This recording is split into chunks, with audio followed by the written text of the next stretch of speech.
Imagine a weapon so powerful that it can fly in the air for hours or days and suddenly change its direction and hit where it likes. Sounds like science fiction, right? But this is the reality in today's warfare. Introducing you the new missile of Russia, the Burevestnik, which is nicknamed the Flying Chernobyl. Usually in modern warfare, we have intercontinental ballistic missiles which every country possesses. See, the most important thing which is keeping our world stable is a mutually assured destruction. That is, you have intercontinental ballistic missiles and I have intercontinental ballistic missiles. And if you hit me, I will hit you back. So in this sphere only, any country does not fight with each other using nuclear weapons. But what if a weapon is created which will threaten this stability? This is what this new weapon threatens to do. In today's video, let's dissect the history behind this weapon and why it was reignited now and why it was created and what it can do. Hi guys, let's discuss the new weapon invented by Russia now, the Burevestnik. To understand more about this missile, we need to understand why this missile was created. Let's look into the history because the history will tell us why Russia wanted to create this mission. See, till now, as we discussed previously, what prevented countries from a nuclear war was a mutually assured destruction. That is, two countries have nuclear weapons and if one fires, the other will fire immediately. So that was the reason why no country was firing nuclear weapons over the other. Now, what happened was, post 2002, that is post 9/11, the story starts in Washington. See, that time America was under attack and they withdrew from the Anti-Ballistic Missile Treaty of 1972. Now what happened was, they started creating missile defense systems. See, rightly so, their country was under attack and they wanted to create missile defense system to make sure the citizens in their country were safe. So what they created was the Thermal High Altitude Area Defense Missile Defense System. So what it does is, if any missile is launched and it re-enters atmosphere, this THAAD system will catch it by radar and will launch an interceptor. Similarly, they have a floating sea defense system which is called as the Aegis, and the last line of defense which they call the Patriot. To understand more about this, there is a movie which was recently released in Netflix which is called as the House of Dynamite, which shows us about these defense systems. See, seeing all these defense systems post the 9/11, somebody sitting in Russia, what they'll think? See, these were built to defend their country. But what if they attack first? Now Russia started thinking, why should we also follow this treaty? Now what they thought was, they have to create a missile.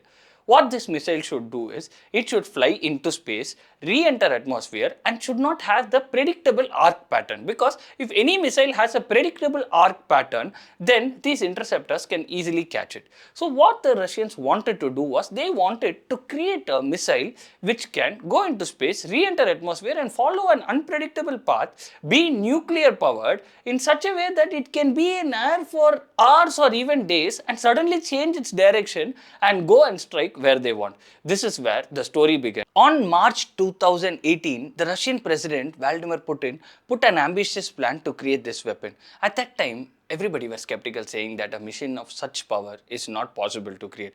But suddenly in October 2025, fast forward, we are seeing that they are saying that they have tested this missile.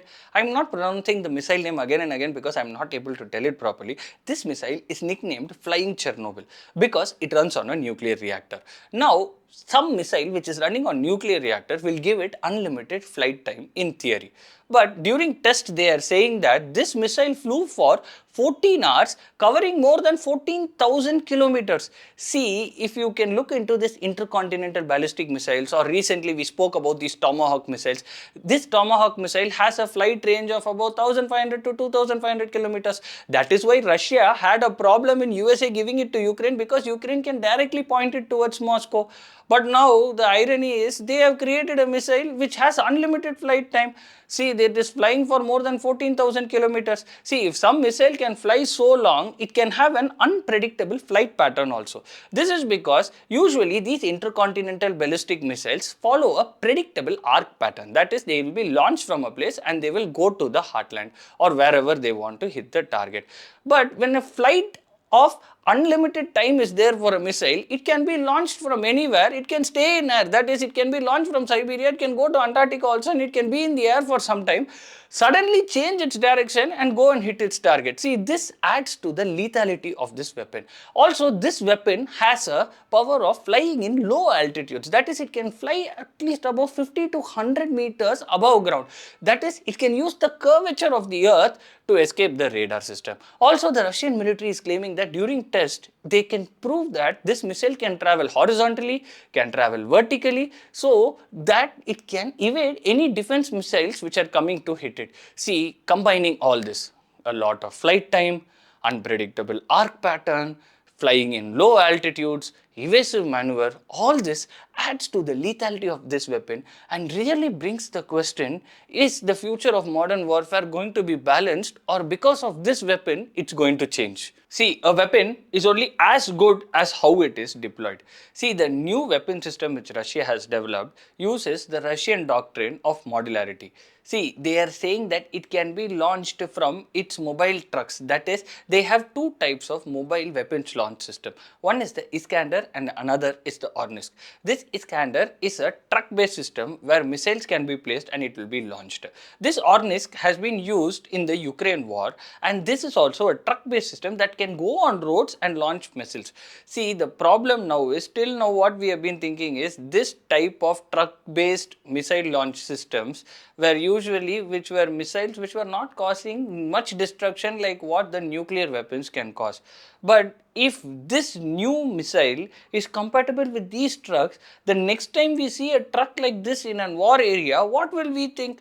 As a human being, we will start thinking that what if a nuclear weapon is there in that truck? This makes this weapon very lethal. Also, they are saying that they can be launched from container-based freighters also. That is, they are saying that ships with containers, from there also we can launch this missile. So, next time a cargo-based ship can travel in the sea and suddenly launch this missile, which are just claims. We don't know whether all this is true. These are the claims which are made by the Russian military, but if it turns out to be true, then this weapon can become very lethal. See, whenever a missile of this magnitude is created, it is going to have global implications. See, the first thing which is going to happen is this missile can fly in low altitudes. All these missile defense systems are designed to detect the missiles which are coming in high altitude and re-entering atmosphere. But this missile flies 50 to 100 meters above ground also, using the arc of the earth to evade these radar systems. Now they have to start constructing new missile defense systems. The second thing is, when missiles like this are created, what happens is it renews the arms race. That is, in the Cold War era, there was an arms race saying that which country has the bigger nuclear weapon, bigger hydrogen bomb. But now that is not happening and nuclear tests are not happening. But when missiles like this are created, which can carry nuclear weapons, be in air for hours, have an unpredictable arc pattern, and they can change their direction, they can evade radar and have evasive maneuvers, then this can lead to a renewed arms race. And till now, why the world is at peace is mainly because of the mutually assured destruction these nuclear weapons possess. That is, the moment a country launches a nuclear missile against another country, everybody will come to know that this missile is launched because of the satellites, and they will launch another in retaliation by the time this missile hits them. But when a missile with so much unpredictability is created, then this very word of mutually assured destruction is out of picture, and it will create a lot of confusion and instability in global geopolitics. Till now, the globe is very skeptical about this missile. They are actually saying that what Russians are saying is not actually true, that this missile has so much capabilities. But we really don't know what this missile can do, and that adds to the lethality of this missile. See, for Russia, this is going to be an advance in their nuclear defense system capabilities. So, in retaliation, they can use this weapon, and it is a major boost for them if their claims are true what this missile can do, as we discussed previously. For the West and other countries, they will look at this with skepticism, thinking that how is it possible to create such a missile with unpredictable arc patterns, such long ranges. So they will also be skeptical whether what they are saying is true. At the same time, they will also think about the fact that what if it is true, and they will start renewing their missile defense systems. Will this new missile renew the arms race? Only time will tell. Right now, we are at crossroads. They have just told that they have tested the missile. We really don't know whether they have that missile or not. Let's see what happens, and let's wait for further updates. Do like, share, and subscribe me for more interesting videos.